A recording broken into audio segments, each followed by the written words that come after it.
We are going to deal firmly and we are going to deal decisively with corruption. The president has no intention whatsoever to have his contract terminated by the people of Kenya. The shilling has continued to fall against the dollar. This memo is about one Moses Kuria. Sasa rais yako Marekani, ligiji yako Colombia, Musali yako London, na mimi ndio nimekalia. You have a member of parliament Odinga as the preferred presidential candidate. President William Ruto attack on the judiciary. I, Jonas Hospital Dongo, do swear that I will at all times. I'm Alan Hubbard. I am Boniface Miriko. This is Debatable. Agree to disagree.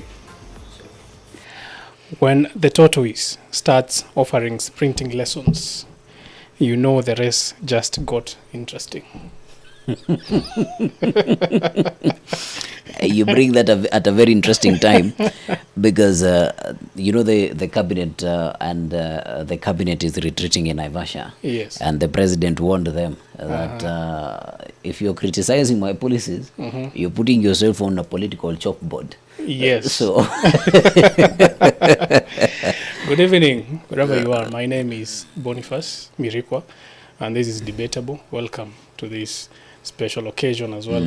It is always a special occasion. Absolutely. Here at it's never a bad day. Never it's never a dull day in here. Politics in Kenya. And I am with my co-host here. Yeah, Alan Hubbard. And on X, I am an exorcist at the Alan Hubbard. I am also an exorcist at _bonified. And mambo ni manne. Yeah. Comment. You comment, you like, you subscribe, also you share with a person. I want them to share particularly to particular people that you do not agree with politically.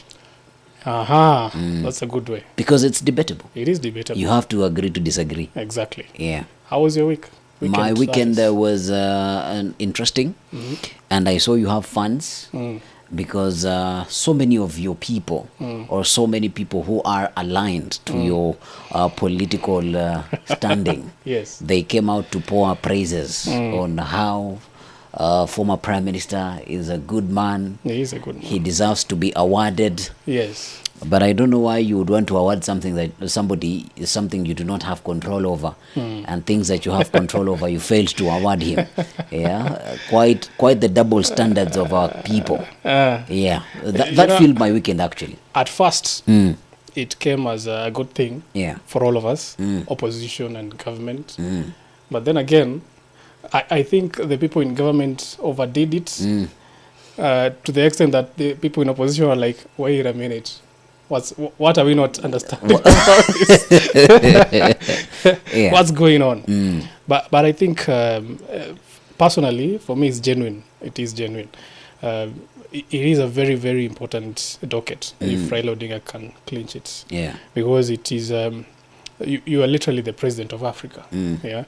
And literally. If you can go for 2 terms as in that docket, then it will mean something very special. Yeah. Not only for Raila Odinga, but also for Kenya. But then, as our topic says today, is Raila fit to run for office in this particular docket?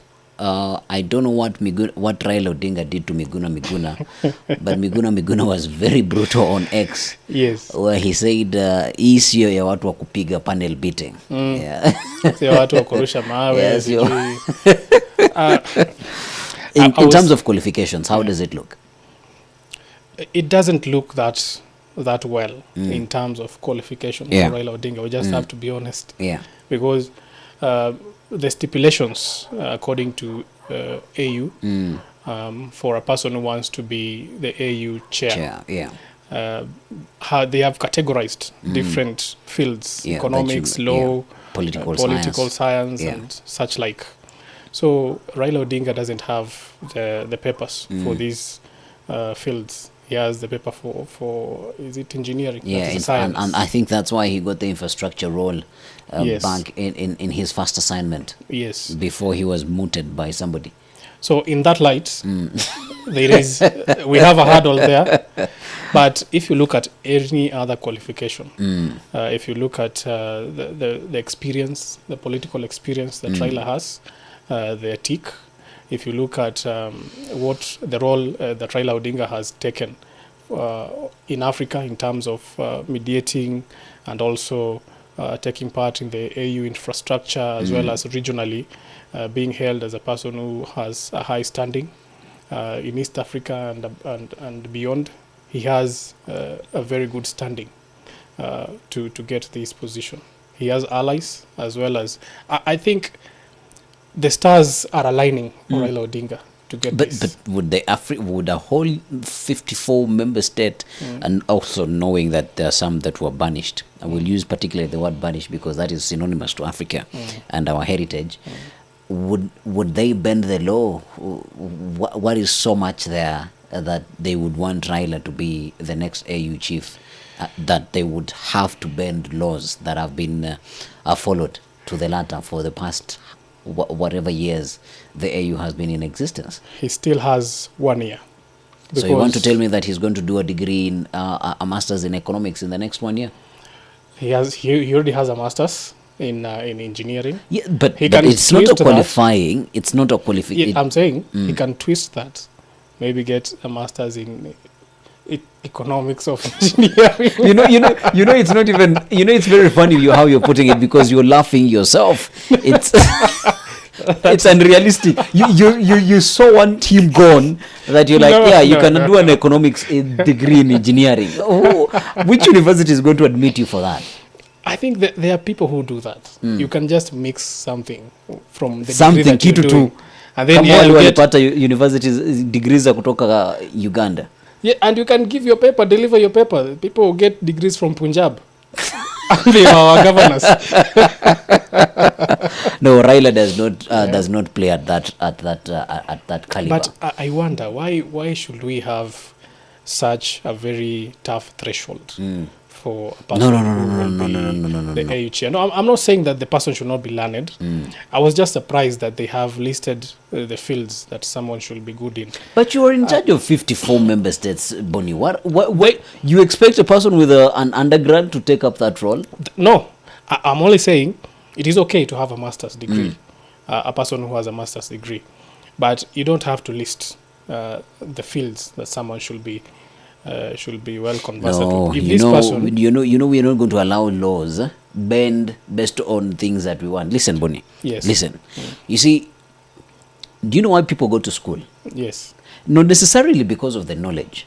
Okay, the knowledge is a key component, but this is why people go to school. So that you can, once you show up at your employer, so that you can show them that, hey, I have committed to doing the same thing for the past 20 years. And I've showed up and I got this paper to show for it. Well, if you do not have such standing, then how are we sure you're going to commit to show up at meetings? But this guy is not going to work as an island. There are people who are concerned. There are technocrats under them who work solidly to boost whatever they are doing. You're putting yourself in like a tougher juggernaut, yeah? Yes. Because if the head is rotten, the roots are rotten. That's an analogy, yeah?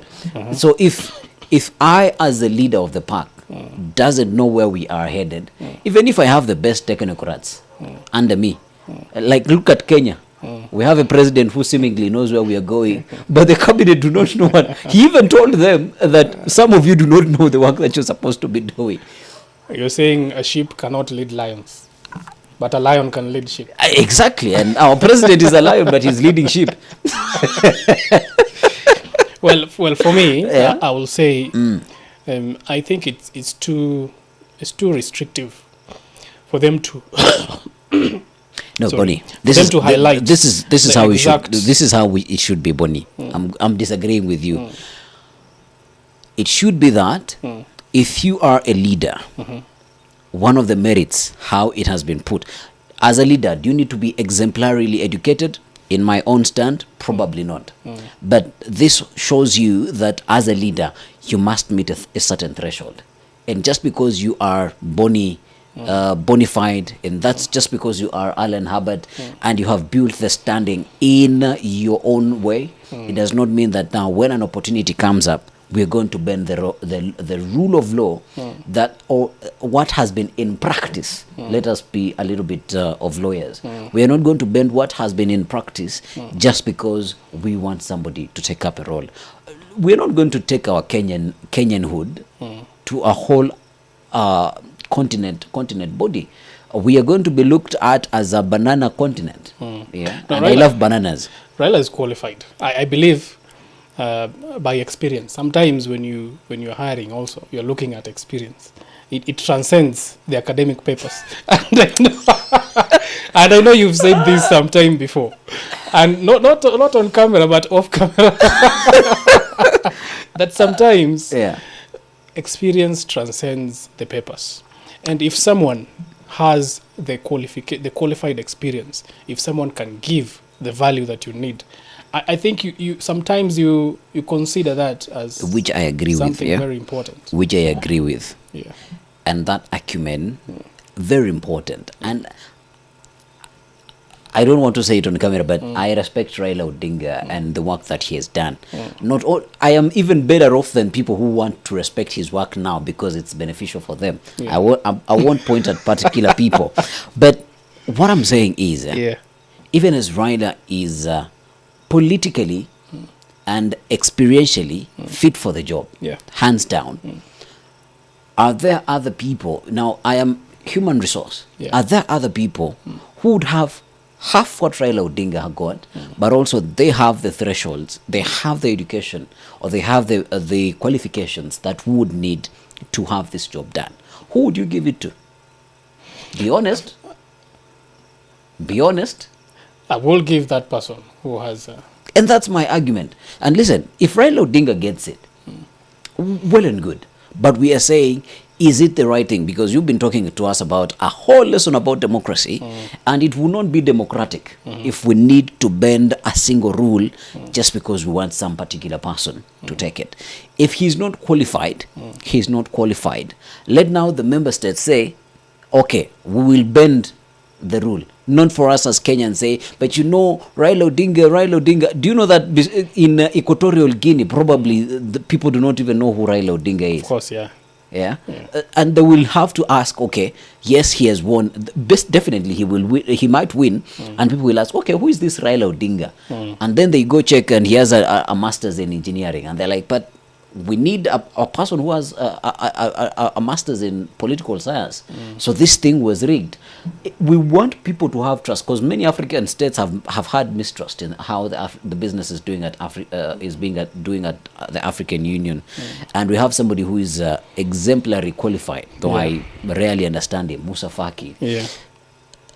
And then you give somebody else who might not be able to, who does not meet that merit. If people have had the mistrust in the union, when you have somebody who is qualified, what if we bring in now somebody who is not qualified, but now just because they have the political acumen and the political experience, now people will trust the commission, even the union, even more. We need somebody who is going to reinstall the trust of the commission or of the people into the commission, not somebody who is going to be there just because as Kenyans we have failed to recognize our own, and now we want them to be recognized abroad. Do you believe, or do you feel Uhuru Kenyatta fits the position? Uhuru Kenyatta, okay, here I hear he has a master. I hear. Say it. I hear he has a master's in economics, but probably not. I don't think he has a master's in economics. Maybe he has a bachelor's. That one, that one. I think we've had it for quite some time. Well, you know, there are times, and I think this is a very humbling moment, there are times that your resources and your, with the oratory skills of Uhuru Kenyatta, how he stands and starts speaking, African Union chair or secretary, hands down, does he have the qualifications? Does he have the networks? Yes. Uhuru Kenyatta, you have one vote. From who? From one of us. Who? One of us. You can say.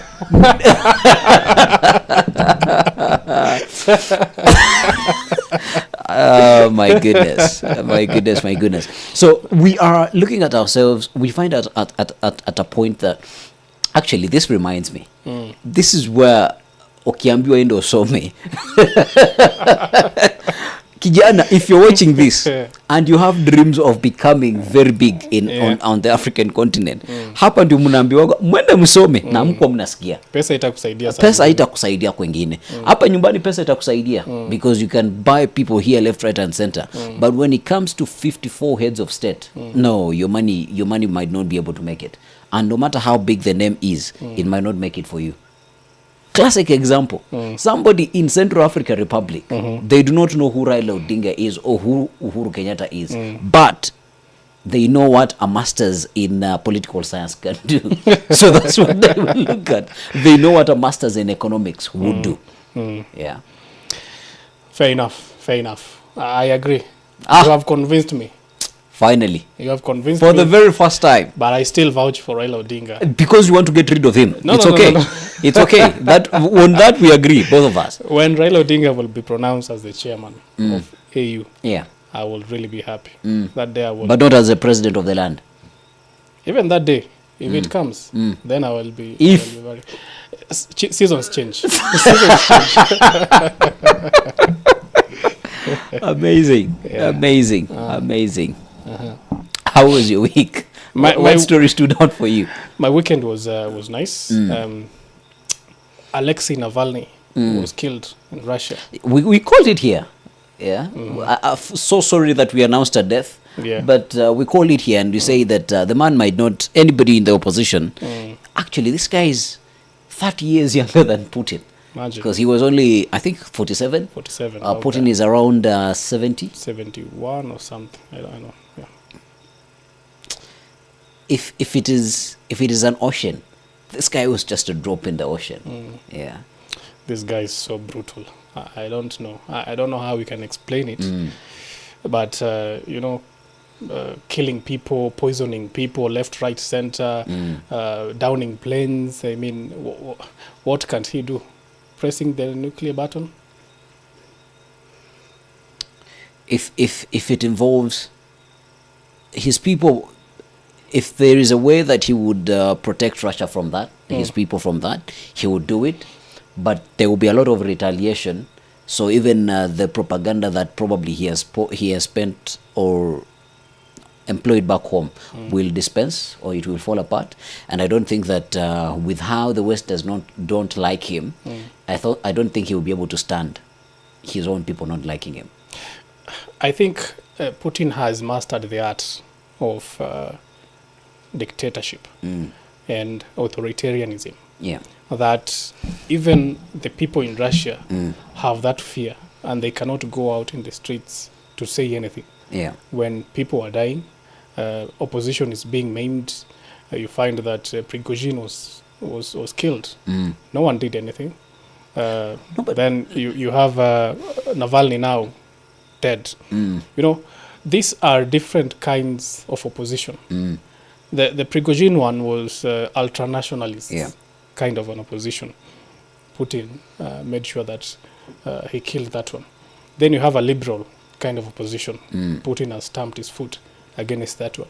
So, sorry, the man has devised a system where no one can go beyond what he thinks or what he feels everyone should be. You see, Boni, I think it is not hard to be a dictator. It's not hard. Do you know why?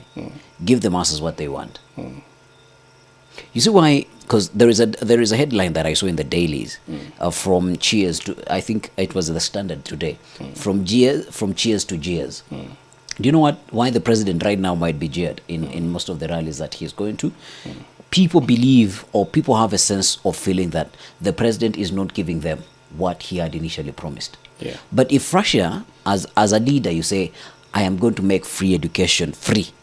I'm going to make education free, and when I come into power, I am going to make sure that education is free, and I do it. Who is going to go against me? If I say that all women are going to get free maternal health care, and I do it. I tell you, my brother, even if I need to change the constitution, I will do it. Because nobody has any, I will be able to justify. Yeah. I am doing this so that I can keep the status quo.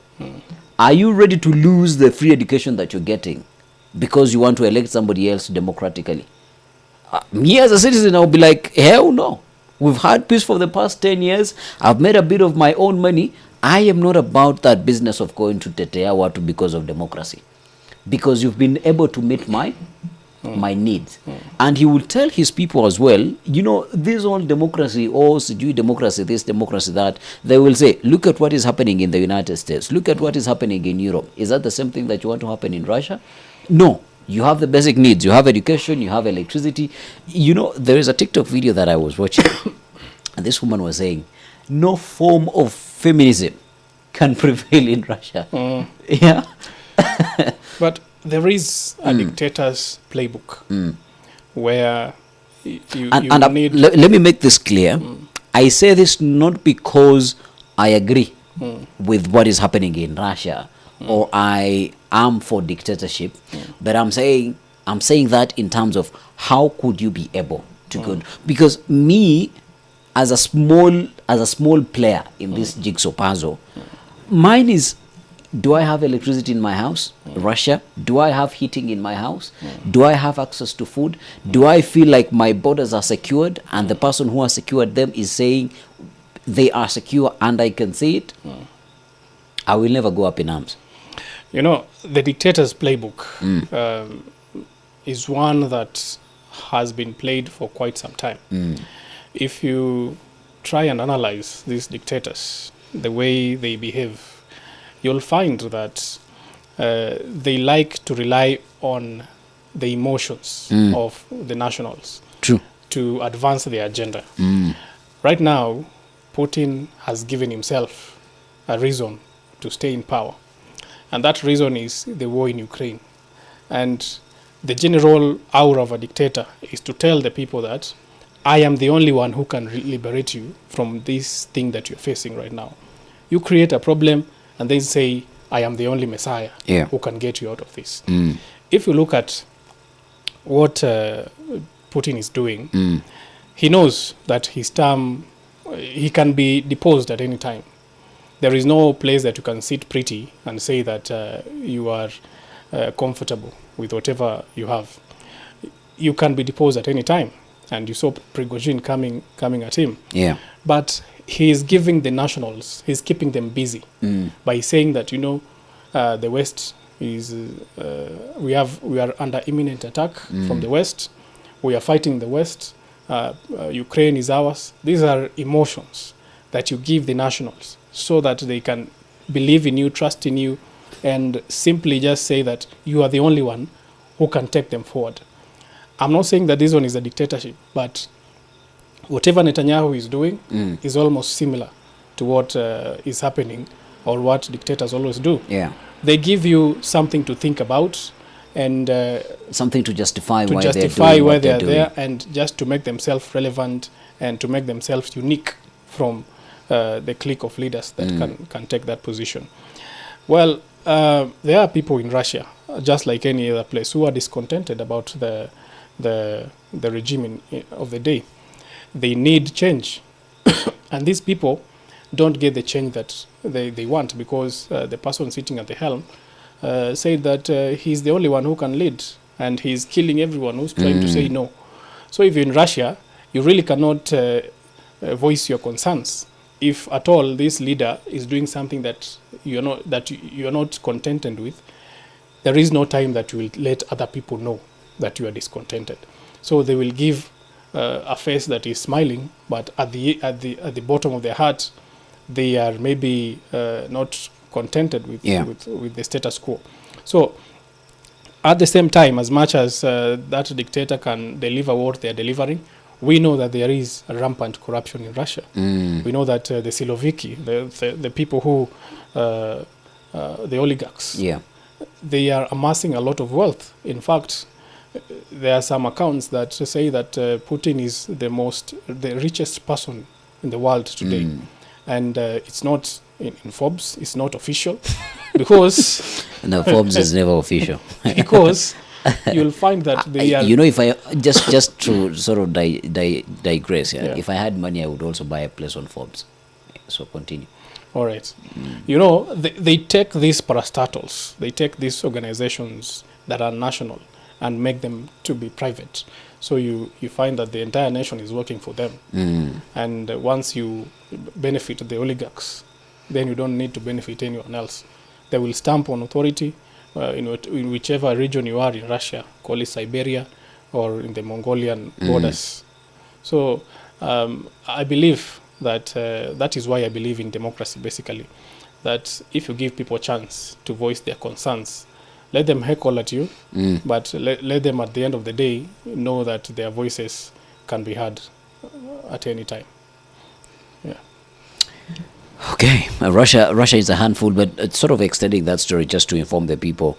President Joe Biden confirmed or reiterated that the $60 billion of funding will go to Ukraine. Has it been passed? It hasn't been passed just as yet. I think it is in. It's supposed to go to the House. To go to the second passing. It went past the Senate. Yeah, the U.S. has this sort of layers upon layers of funding to be agreed upon, and Biden was like, "Hey, chill, yeah." Say chill. The task is at the Republican-controlled House. No, but the Democrat-controlled Senate has. Yeah. Actually, that's where it passed through the Senate. I think. Yeah. Now it's supposed to go to the House, where the Democrats sort of have the highest number. The Republicans. Is it the other way around? Because the bill came from the Senate, now it was passed from the Senate. Now it has to be passed from the House of Representatives. Yeah, and the House, the Speaker is Republican. Yeah, the Speaker is Republican, but remember there is George Santos who was stripped off of his position, and this is always a swing state. A Democrat won that particular seat. So the Democrats inched a single vote closer to the majority of the Republicans. But also sometimes it is very hard to have a whole house where the Republicans now have the majority to vote in a single pattern. So that means if the Democrats voted yes entirely for the bill, and they get only 3 votes out of the Republicans, the bill basically has passed.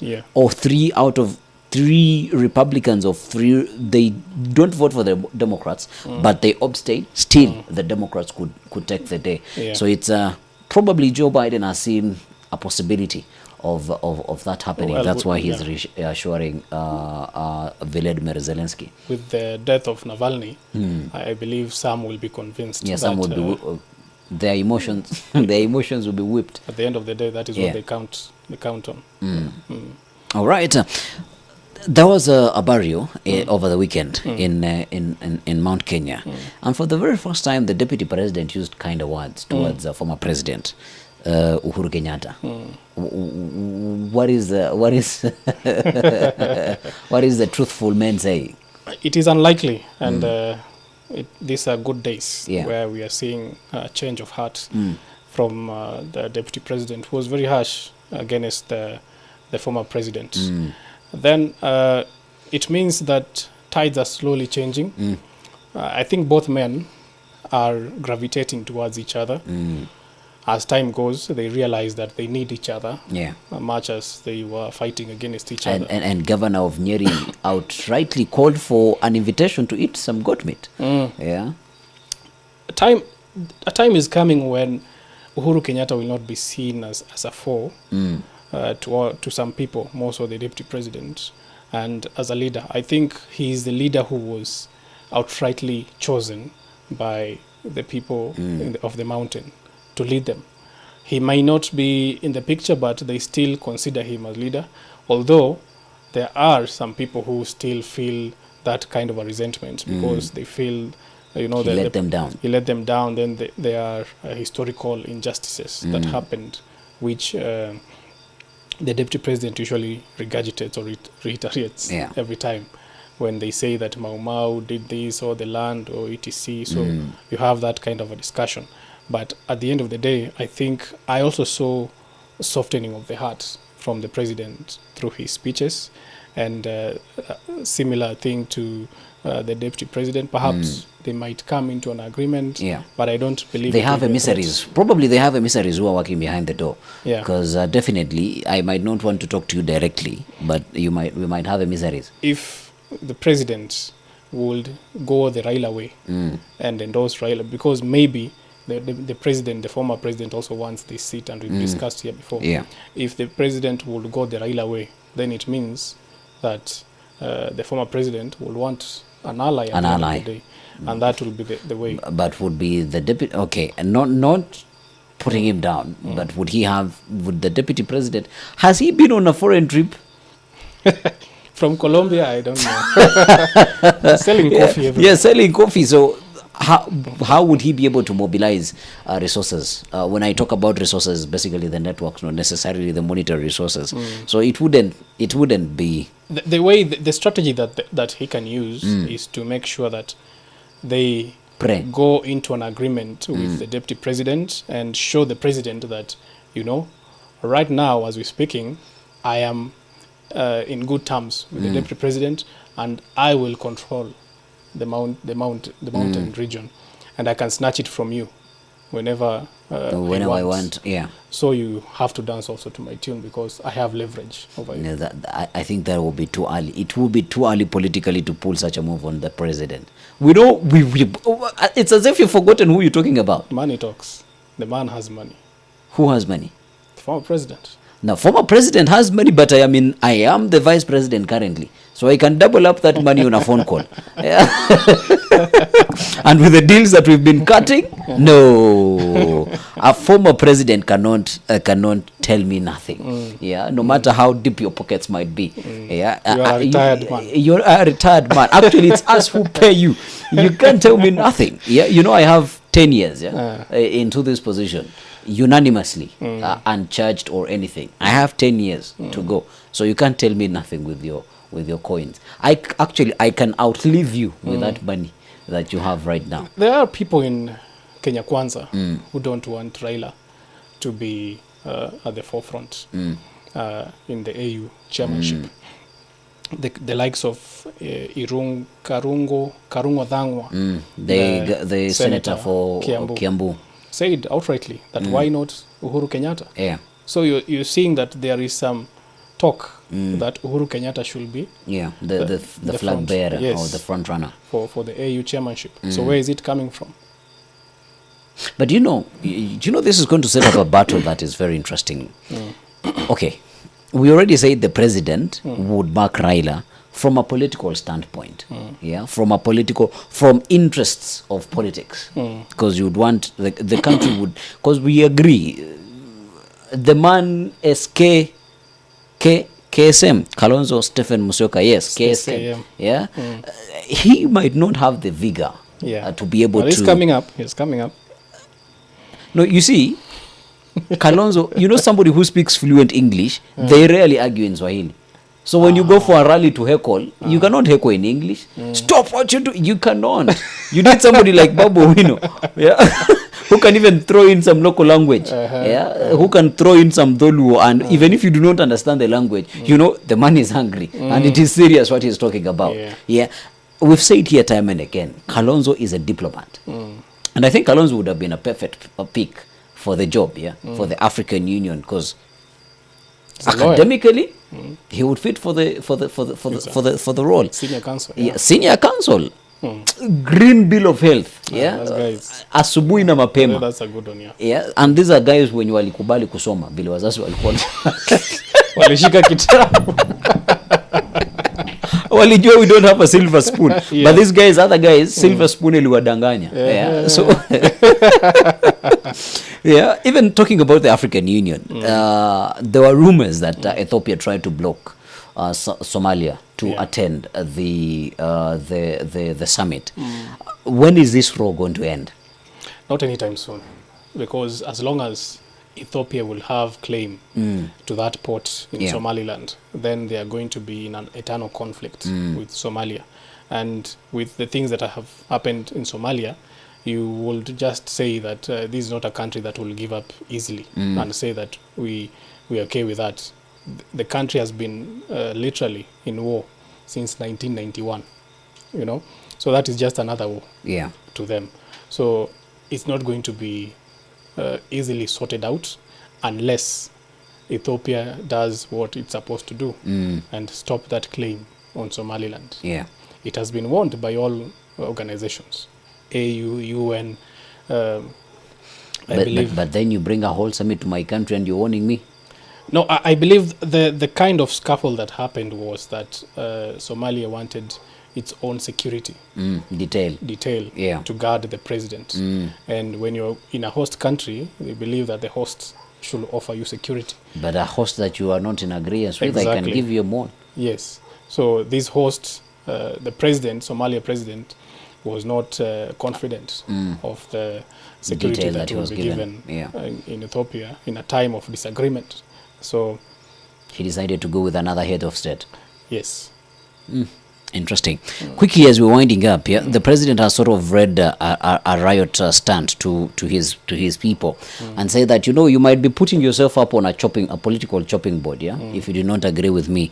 And also, Majority Leader Kimani Ichung'wah came onto the podium and pepper sprayed him. You know, Your Excellency, this bill is going to pass. And actually, they say that in the March pay slips, 1.5% is coming back. And it is going to be chopped off of your pay slips. Any party that you are leading has to be whipped time and time again. You have to remind your people that we have is an that agenda. Democracy? It is democracy. That we have an agenda, and this agenda has to pass. You know, democracy also line. You have to be to disagree with people, and you have to let them disagree with you. That is okay. If you disagree with me, leave the party. That is not democracy. It is democracy. Where is Wamushomba right now?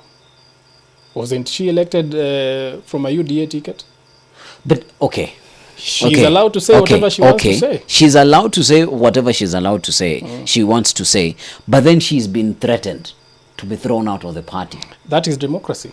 We will tell you, if you are not towing the line as a member of parliament, not as citizens, as a member of parliament, the party has the right to tell you, if you will not toe the line, you will be ejected out of the party. Remember what Jalango did? Sometimes and actually that's where I was going. Yes. That's where I was going. When Raila Odinga or when the ODM party said, now you all have to leave because you've not agreed with the party, you all were here telling us, why should they leave?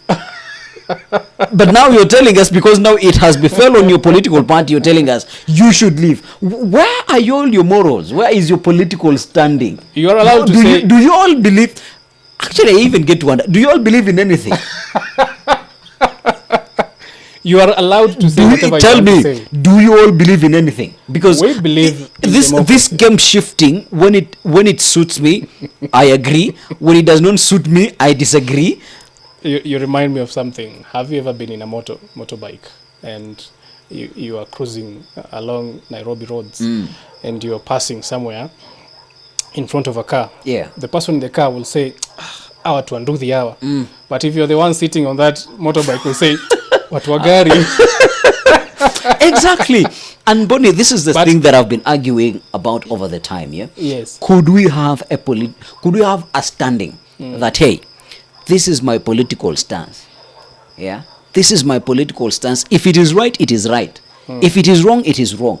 Because if you tell me right now, if the president is telling people who are not agreeing with him, they should wait to be chopped up on the political scene. Basically, he's telling them you will not have a political party. Because he knows his political party, his outfit will win in 2027.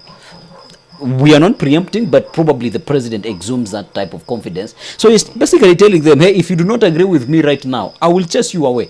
And you will not have a political party. But there are the same people who are telling ODM not to chase away people who did not believe in what they were doing. I believe, just like me, we have almost similar tastes of movies. We've watched everything that happens with these political movies in the US. I'm not saying that we argue based on movies. But if you go even to the United States, the mother of all democracies, you'll find there's something called lobbying. where the members of the House or the Senate, they get persuaded to vote a certain way, because the party has given them the hallmark. This is how you're supposed to vote. So that means that you are persuaded in one way or another that you need to vote this way, because if you don't vote this way, you don't believe in the party that elected you. This party had a manifesto. You signed up to this manifesto. If that manifesto was saying that we'll have housing, then we'll have housing. You cannot be elected under this party. Then so I'm not allowed to disagree with you as a party leader. You can disagree. But when it comes to matter of okay, I can numbers, disagree, then I do not have to agitate. When it comes by voting against. You can give your opinions. But I am not elected for the political party. I am elected for the people. Then, if you want to serve the people and not the party, be elected on an independent ticket. But the party has its own rules. Do you agree when Raila Odinga says that the likes of Jalango should go back to the ballot?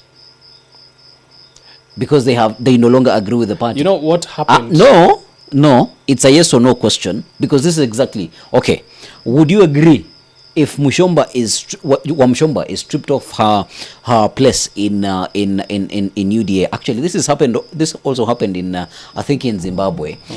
Is it Zimbabwe, if I'm not wrong? The CCC, they had won a certain majority in parliament. Then somebody out of nowhere pulled a quick one on a first one. They call it a first one on them, and they went to the Electoral Commission and they said, you know, person A, B, C, D, they are not members of this particular political party, and the seats were called null and void, and they went back to the election, and ZANU-PF won those particular seats. So that was a political move. So question is, would Wamshomba, in your own view, I know you've already premeditated the answer. In your own view, would you say that Wamshomba needs to step down from UDA if she does not no longer agree with the philosophies of the party, and then go back into to the masses and be elected? It is one thing we're arguing here. The principles of the party were in the manifesto. What Jalango did was nothing in the principles of the party. This was someone's idea that you should not do this. This was someone's What do you mean if you are in the opposition, Bonnie? What does it mean to be in the opposition? To disagree with everything that if we're talking about political alignment, if anything goes to the House right now, and we're talking about the mother of all democracies and the standing of the Democrats, even if you are a Democrat and you disagree, and the party's line is to disagree with the current president, you all vote no. You will not tell me just because I need development to be done in my constituency. That is a very wrong statement. Listen. Just because I will need development in my constituency, the development to your constituency is not supposed to come off as a gift from the executive. That one we agree.